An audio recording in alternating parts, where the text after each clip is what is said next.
My new master was an unmarried man. He lived at Bath and was much engaged in business. His doctor advised him to take horse exercise, and for this purpose he bought me. He hired a stable a short distance from his lodgings and engaged a man named Filcher as groom. My master knew very little about horses, but he treated me well, and I should have had a good and easy place, but for circumstances of which he was ignorant. He ordered the best hay with plenty of oats, crushed beans and bran, with vetches or ryegrass as the man might think needful. I heard the master give the order, so I knew there was plenty of good food, and I thought I was well off. For a few days all went on well. I found that my groom understood his business. He kept the stable clean and airy, and he groomed me thoroughly, and was never otherwise than gentle. He had been a hostler in one of the great hotels in Bath. He had given that up, and now cultivated fruit and vegetables for the market, and his wife bred and fattened poultry and rabbits for sale. After a while it seemed to me that my oats came very short. I had the beans, but bran was mixed with them instead of oats, of which there were very few, certainly not more than a quarter of what there should have been. In 2 or 3 weeks this began to tell upon my strength and spirits. The grass food, though very good, was not the thing to keep up my condition without corn. However, I could not complain, nor make known my wants. So it went on for about 2 months, and I wondered that my master did not see that something was the matter. However, one afternoon he rode out into the country to see a friend of his, a gentleman farmer, who lived on the road to Wells. This gentleman had a very quick eye for horses, and after he had welcomed his friend, he said, casting his eye over me, "It seems to me, Barry, that your horse does not look so well as he did when you first had him.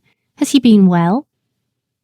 "Yes, I believe so," said my master, "but he is not nearly so lively as he was. My groom tells me that horses are always dull and weak in the autumn, and that I must expect it." "Autumn, fiddlesticks," said the farmer. "Why, this is only August, and with your light work and good food, he ought not to go down like this, even if it was autumn. How do you feed him?" My master told him.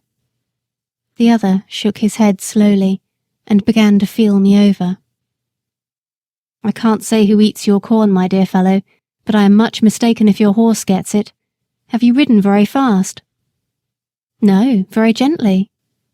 "Then just put your hand here," said he, passing his hand over my neck and shoulder. "He is as warm and damp as a horse just come up from grass.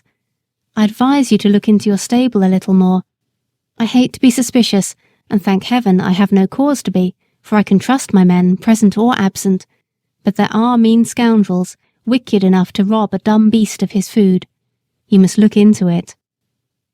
And turning to his man, who had come to take me, "Give this horse a right good feed of bruised oats, and don't stint him." Dumb beasts. Yes, we are, but if I could have spoken, I could have told my master where his oats went to. My groom used to come every morning about 6 o'clock, and with him a little boy, who always had a covered basket with him. He used to go with his father into the harness room where the corn was kept, and I could see them, when the door stood ajar, fill a little bag with oats out of the bin, and then he used to be off.